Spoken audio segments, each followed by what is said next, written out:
My conference paper is about the influence of John Steinbeck on Algerian culture. In his article 50 Years Gone, a personal statement, Robert Demotte concludes that John Steinbeck has been gone 50 years, but like the ghost of Tom Joad, he is still around everywhere. His words matter as much now as they ever have, and he remains as current and timely as the most contemporary of culture heroes. And in her article, an artist of range and breadth, commemorating Steinbeck, Mimi Gladstein closes up her discussion. Even stronger evidence of Steinbeck's remarkable staying power is that his works still retain worldwide attention. She makes of me an example to illustrate her point, since I have been an Algerian doctoral student who has just finished his dissertation on Steinbeck and fauna and submitted articles for presentation at Steinbeck conferences, and my articles are published in Steinbeck Review. In fact, their conclusions are the starting point of this paper, which brings into light how the ghost of Steinbeck has haunted Algeria, wherein he has left a positive impact on our culture. Undoubtedly, this core idea has never been explored before by Steinbeck scholars, although there is still intensive research on his legacy in the United States and abroad. Therefore, it will open up new and big horizons for Steinbeckers to contemplate such a multifaceted influence. Now let's start with the first aspect. The pearl in the classical national Algerian school curriculum. One could find astounding that an excerpt from the pearl was incorporated into the classical national Algerian school curriculum in the 1990s, when it was taught in the French textbook of the 7th grade of middle school year. This extract bears the title "The Oyster, an Accident of Nature." Indeed, this passage is taken from the 2nd chapter of the Pearl, and if we compare it with the original version, we will find that it is just an adaptation into French. In addition, the pupils are supposed to read it silently, and the teacher might ask them some questions like, what's the main idea of the text? What are the key words? Who is the writer? Where does it stem from? Why does it end up with an ellipsis? Such questions aim to make the pupils aware of the fact that, for instance, nature, marine life in particular, has secrets, and it is in danger because of such an accident revealed in this text. They also enabled them to know John Steinbeck and his novella The Pearl. Besides being a novelist, they will deduce that he was an ecologist. The ellipsis helps pique their curiosity to ponder over the continuation of it. The teacher might conclude his class by inviting them to search for why the name of the translator and the date of translation are missing.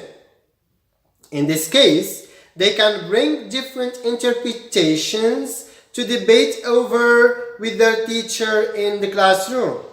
The original extract from the Pearl starts with, light filtered down through the water to the bed where the frilly pearl oysters lay fastened to the rubbly bottom, a bottom strewn with shells of broken opened oysters. And it ends with, but the pearls were accidents, and the finding of one was luck, a little pat on the back by God or the gods or both.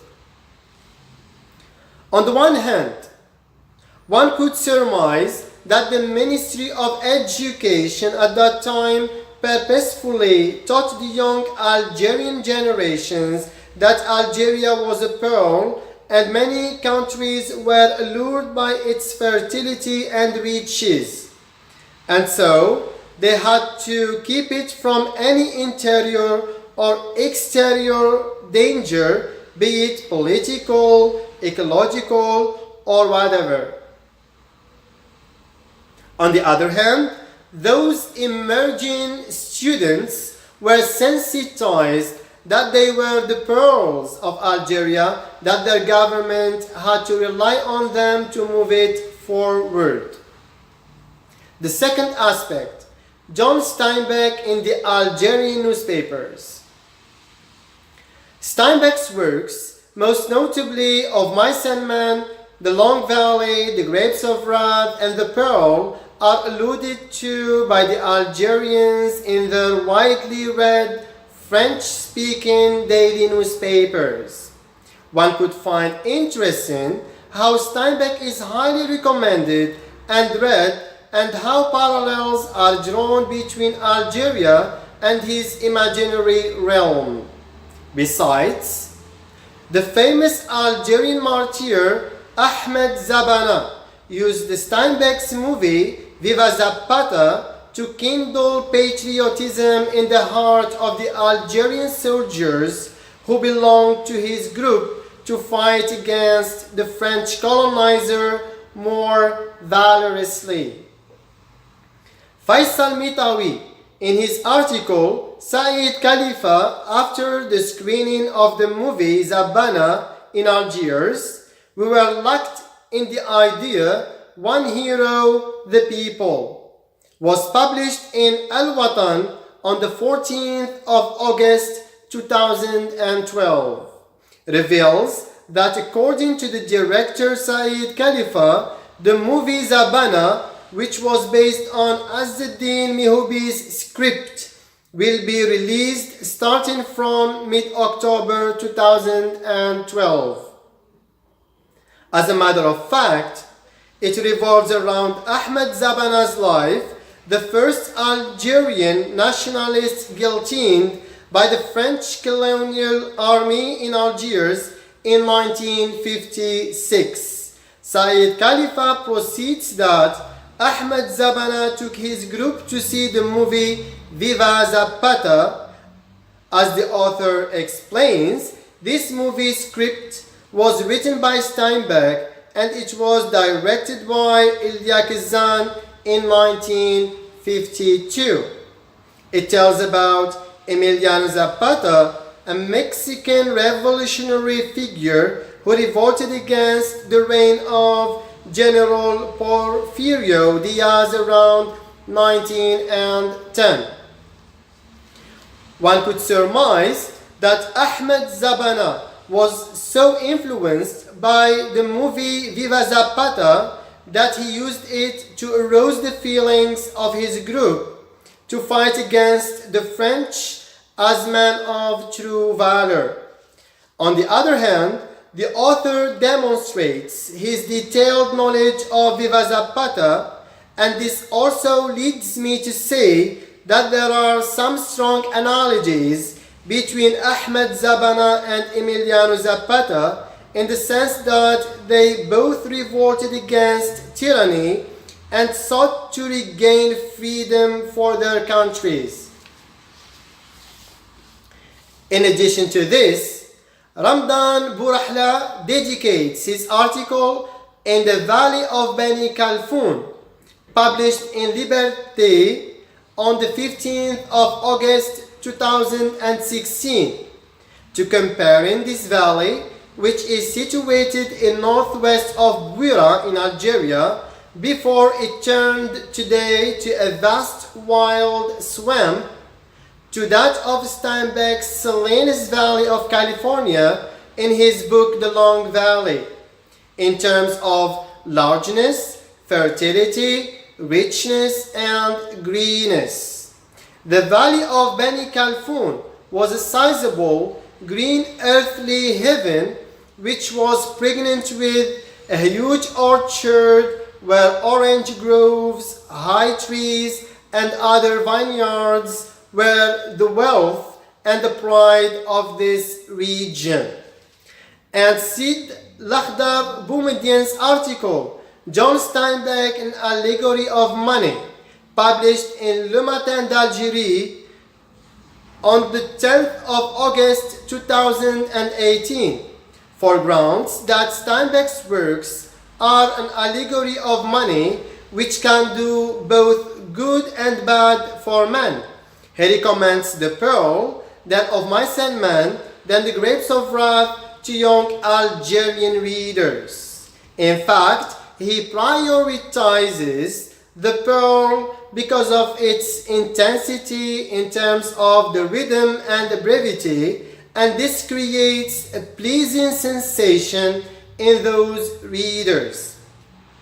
He provides them with some events of this novella, and after that he invites them to discover by themselves its culmination. Furthermore, he moves to demonstrate that Steinbeck is undoubtedly the author of the social protest novel, since his work scrutinizes the human sufferings and struggles vis-à-vis misery and iniquity. Of Mice and Men and the Grapes of Wrath epitomize such awfully bad circumstances. Eventually, he reminds his audience that The Grapes of Wrath is an unavoidable book, and its adaptation still remains an unforgettable memory. The last aspect, Steinbeck in Kabyle language. Kabyle, K-A-B-Y-L-E.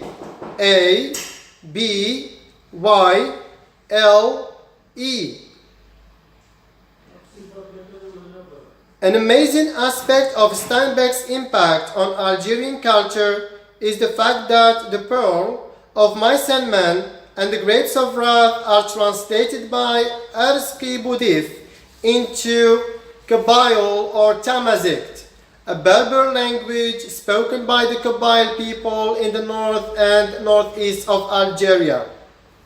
In my interview with Boudif concerning this particular issue, he provided me with much detailed and intriguing information. He told me that both Steinbeck and Ernest Hemingway are his favorite novelists. In his anecdote, he said that he was going to translate The Old Man and the Sea, but somebody was asking about some words related to this novella, and he sensed that this person was already translating it to Tamazight. Accordingly, he switched gears and started with the pearl, then of Mice and Men. He came across some difficulties while doing so. First, the state of Tamazight, in which sources are dispersed and often incomplete. Still, there is no general dictionary that includes all its varieties. A lot of terminology that relates to modern science and technology doesn't exist yet in Tamazight, or is still hidden in some master or PhD thesis waiting to be published. Second, the many non-equivalences of the two languages. One is Indo-European with 4 moods for the verbs and a dozen tenses.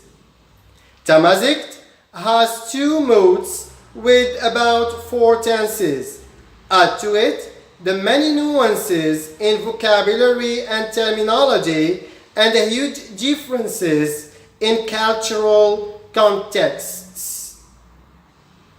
In fact, he managed to cope with these challenges during his translations thanks to the fact that there is sufficient material for the topics of those novels.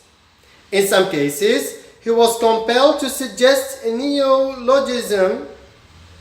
Also, he went back to some archaisms that he found in the Kabyle French dictionary published by G. Amdali.